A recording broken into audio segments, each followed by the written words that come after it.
بسم اللہ الرحمن الرحیم قالوا اجئتنا لتلفتنا عما وجدنا علیہ آباءنا وتکون لکم الکبریاء فی الارض وما نحن لكما بمؤمنین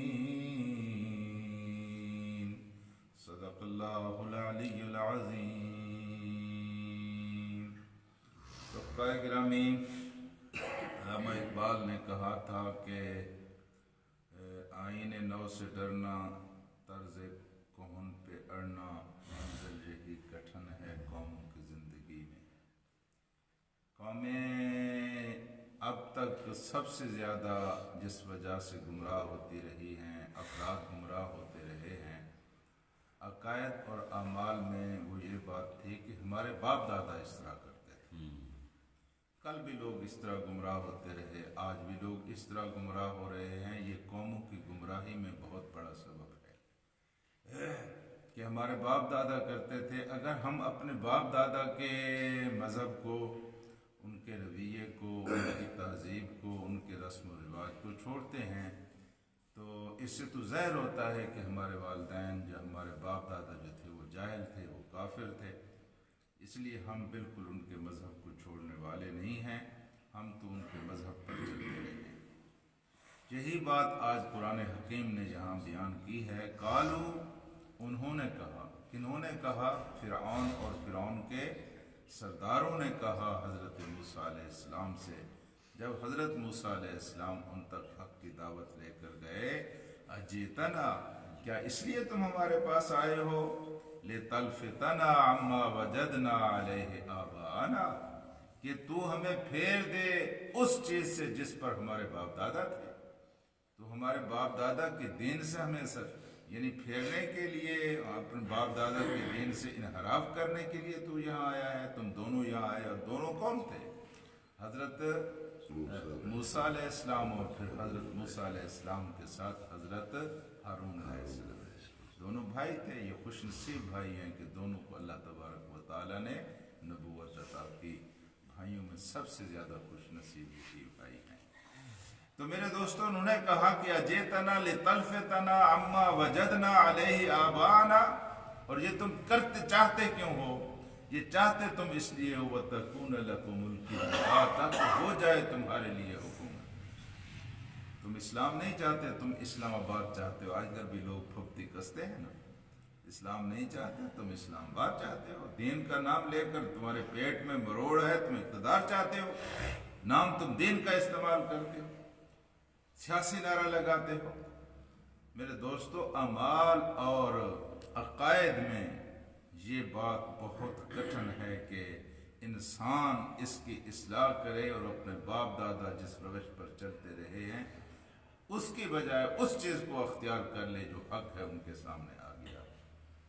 شاہ ولی اللہ محدث دہلوی کا بہت بڑا کام ہے۔ انہوں نے سب سے زیادہ عقائد کی اصلاح کے اوپر محنت کی اور کوشش کی، اور اس وقت کوشش کی جبکہ اصلاح کی کوئی رواج نہیں تھا، کوئی اصلاح لوگ کرتے نہیں تھے۔ سب سے زیادہ ان کے اوپر فتوے لگے، سب سے زیادہ ان کو برا بھلا کہا گیا، لیکن انہوں نے جرأت کے ساتھ اپنے تحریروں میں بھی اور اپنے تقریروں میں بھی اس کی اصلاح کی۔ آپ کو پتہ ہو یا آپ کو پتہ نہ ہو، صدیوں تک اس بات پر لڑائی ہوتی رہی، مسلمانوں کے اندر لڑائی ہوتی رہی کہ بیوہ عورت کا نکاح جائز ہے یا ناجائز ہے۔ لوگ کہتے تھے یہ ہماری عزت ہے، ہم بالکل اس کا نکاح نہیں ہونے دیں گے۔ اب جا کر یہ مسئلہ طے ہوا ہے۔ اب بھی یہ مصیبت موجود ہے کہ بہت سارے خاندانوں میں لوگ پوچھتے نہیں ہیں، بچی سے اس کا نکاح کر دیتے ہیں، حالانکہ اللہ کے رسول صلی اللہ علیہ وسلم نے واضح طور پر کہا ہے کہ جب تک رضامندی نہ ہو نکاح نہیں ہو سکتا۔ جبراً بچوں کو پتہ بھی نہیں ہوتا نکاح کر دیتے ہیں۔ تو یہ کیونکہ چلا آ رہا ہے یہ سسٹم، اور اس سسٹم کو کوئی توڑنا نہیں چاہتا، اس سسٹم کو کوئی، تو یہی بات انہوں نے کہی کہ دراصل تم تو اقتدار چاہتے ہو۔ اقتدار کی فطرت میں یہ ہے کہ جب اس کو کوئی خطرہ ہوتا ہے، جب کسی بادشاہ کو، جب کسی آمر کو خطرہ ہوتا ہے کہ یہ اب میرے لیے طاقت میں خطرہ بن رہی ہے، تو اس وقت وہ یہ نہیں کہتا کہ میرے اقتدار کو خطرہ ہے، وہ یہی کہتا ہے کہ ملک کو خطرہ ہے، ہماری شاندار تہذیب کو خطرہ ہے، ہماری ترقی کو خطرہ ہے، لوگوں یہ باغی ہیں، یہ فساد پھیلانا چاہتے ہیں، یہ فتنہ پھیلانا چاہتے ہیں، اور پھر وہ اس طاقت کو اس نقطہ نظر سے دیکھتا ہے جس نقطہ نظر سے وہ اقتدار پر غالب آیا۔ فرعون نے بھی یہی کہا تھا کہ اے لوگو تم موسیٰ کو مانتے ہو، یہ الانہار تحتی من تحتی کے لفظ آتے ہیں کہ یہ سارا نہروں کا سسٹم میرے ماتحت ہے، باغات میرے ہیں، زمینیں میری ہیں، میرے حکم کے اوپر فیصلے ہو رہے ہیں۔ اگر یہ واقعی خدا کا پسندیدہ تھا تو خدا اس کے لیے کہ سونے کا محل بنا دیتا نا، یہ کہاں خدا کا پسندیدہ ہے؟ تو یہ اقتدار کی فطرت ہے کہ جب بھی کوئی طاقت آگے اٹھتی ہے اس کو چیلنج کرنے کے لیے، تو اس کو اس طرح کے الزامات سے ڈیگریڈ کرتا ہے، اس کو پیچھے دھکیلتا ہے۔ اور اسلام کے نقطہ نظر سے اقتدار کی خوبی اور امیر کی خوبی یہ انہیں حضرت عمر نے اس کی وضاحت فرمائی تھی۔ آپ نے فرمایا کہ امیر وہ ہوئے، وہ بننے کے قابل ہے جس کے اندر امیر بننے کی ساری کوالٹیز، ساری صفات اور ساری اہلیتیں موجود ہوں، لیکن جب وہ لوگوں کے درمیان بیٹھے تو اس طرح بیٹھے جس طرح ہم بیٹھے۔ یہ امیر کی خوبی ہے۔ اگر یہ خوبی نہیں ہے تو اسلام کے اندر وہ امیر کیا امیر ہے، وہ امیر کیسا امیر ہے؟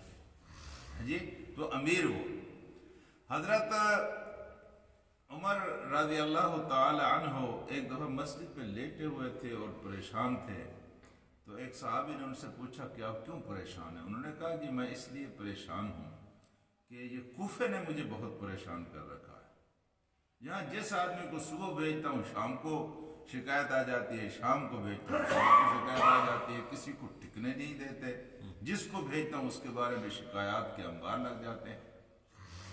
اور صورتحال یہ ہے کہ اگر میں کسی متقی آدمی کو بھیجتا ہوں، جو میں چاہتا ہوں کہ نیک آدمی جائے، تو پھر اس کو یہ ٹکنے نہیں دیتے، اور اگر کم متقی کو بھیجتا ہوں جو ان کو سیدھا رکھتا ہے تو اس کو یہ ٹکنے دیتے ہیں، لیکن میں یہ چاہتا ہوں کہ میں متقی کو بھیجوں، کم متقی کو نہ بھیجوں۔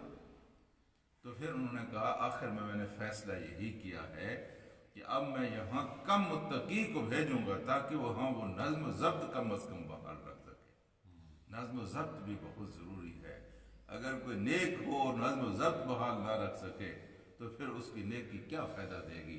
یہ نظم و ضبط کا بحال رکھنا بھی بہت ضروری ہے۔ حضرت عثمان رضی اللہ تعالی عنہ نے حضرت عمر کے بیٹے حضرت عبداللہ ابن عمر سے کہا کہ میں تمہیں مدینے کا قاضی بناؤں گا، تو انہوں نے کہا کہ میں خدا کی قسم مدینے کا قاضی نہیں بنوں گا۔ انہوں نے کہا اگر میں بھی قسم اٹھا لوں کہ خدا کی قسم ہے میں مدینے کا قاضی بناؤں گا، تو پھر انہوں نے کہا جی حضرت آپ قسم کو توڑنے کا کفارہ رکھتے ہیں کہ آپ امیر المومنین ہیں، آپ کے پاس وسائل ہیں، لیکن میں تو قسم نہیں توڑ سکتا، میں تو ایک غریب آدمی ہوں۔ جی پھر جب وہ بہت اڑے تو حضرت عثمان نے کہا اگر تم اس طرح اڑتے رہے اور یہ بات عام ہو گئی تو حکومت کون چلائے گا؟ متقی لوگ اگر منصب سے دور ہوتے رہے، اور تو کیوں اڑتا ہے؟ اس نے کہا میں اس لیے اڑ رہا ہوں کہ میں نے خود اللہ کے رسول سے سنا ہے کہ جو قاضی اور جج ہیں، 3 اگر ہیں تو 3 میں سے 2 جہنم میں جائیں گے، 1 جنت میں جائے گا، اس لیے میں تو نہیں، میں تو بالکل یہ قاضی اور جج نہیں بنوں گا۔ تو میرے دوستوں اور ساتھیوں، یہ اقتدار جو ہے یہ بہت بڑی آزمائش ہے، اور پھبتی یہ کسی گئی ہے وَلَكُمُ الْكِبْرِيَاءُ فِي الْأَرْضِ، تم زمین میں جو ہے کیا چاہتے ہو؟ کبریا، تم بڑائی چاہتے ہو۔ یہ صدیق اکبر رضی اللہ تعالی عنہ جب اس دنیا سے رخصت ہونے لگے، رخصت سے چند گھنٹے پہلے انہوں نے بہت سارے لوگوں کو بلایا اور ان سے مشورہ کیا۔ سب سے زیادہ فکر یہی تھی کہ یہ خلافت کی امانت آخر کس کے سپرد کی جائے۔ تو ابن مسعود کہتے ہیں کہ انہوں نے مجھے بھی بلایا، جب مجھے بلایا تو میں نے عرض کیا جی آپ کی کیا رائے؟ انہوں نے کہا میں تو عمر کے بارے میں سوچ رہا ہوں۔ انہوں نے کہا خدا سے ڈریں، خدا سے ڈریں صدیق اکبر، آپ اس دنیا سے جا رہے ہیں، عمر کو خلافت دے کے جائیں گے، آپ کو خدا کا خوف ہونا چاہیے۔ تو حضرت ابو صدیق نے کہا مجھے اٹھا کر بٹھاؤ۔ صدیق اکبر اٹھ کر بیٹھے اور آپ نے فرمایا کہ تو مجھے اللہ کا خوف یاد دلائے گا، حالانکہ میں تجھ سے زیادہ عمر کو بھی جانتا ہوں اور تجھ سے زیادہ اللہ کو بھی جانتا ہوں۔ میں تجھ سے زیادہ عمر کو بھی جانتا ہوں اور تجھ سے زیادہ اللہ کو بھی جانتا ہوں۔ اور دوسری بات سن کہ جب میں نے عمر کے سر کے اوپر خلافت کا بوجھ رکھا تو جو سختی اس وقت عمر کے اندر تمہیں نظر آ رہی ہے، یہ سختی اس میں نہیں رہے گی۔ اور پھر انہوں نے حضرت عمر کو کیا بنا دیا؟ خلیفہ بنا دیا۔ اور پھر حضرت عمر کا جو دور تھا وہ اسلام کی تاریخ کا حسن ہے، اسلام کی تاریخ کا تعارف ہے۔ ہاں جی، اسلام کی تاریخ کا تعارف۔ اللہ کے رسول نے فرمایا ہے کہ عمر تم اور صدیق اکبر جس بات پر متفق ہو جاؤ میں اس کی مخالفت نہیں کروں گا، کیونکہ تم اتنے حق شناس ہو، اتنے حق کو جاننے والے ہو کہ جب کسی مسئلے کے اوپر تم دونوں کا اتفاق ہو جائے تو پھر میں ایسا نہیں ہوں کہ میں اس کی مخالفت کروں۔ یہ اللہ کے رسول نے صدیق اکبر۔ تو میرے دوستو یہاں تو تذکرہ ہو رہا ہے فرعون کا اور فرعون کے ساتھ حضرت موسیٰ علیہ السلام کا۔ انہوں نے کہا تم دونوں زمین میں کیا چاہتے ہو؟ اقتدار چاہتے ہو۔ لکما الکبریاء فی الارض ونحن لکما بمؤمنین وما نحن لکما وما نحن، اور ہم نہیں ہیں لکما تم دونوں کے لیے بمؤمنین، ہم تم دونوں کو ماننے والے نہیں ہیں، ہم نہیں تسلیم کرتے۔ جو کچھ تم سے ہو سکتا ہے۔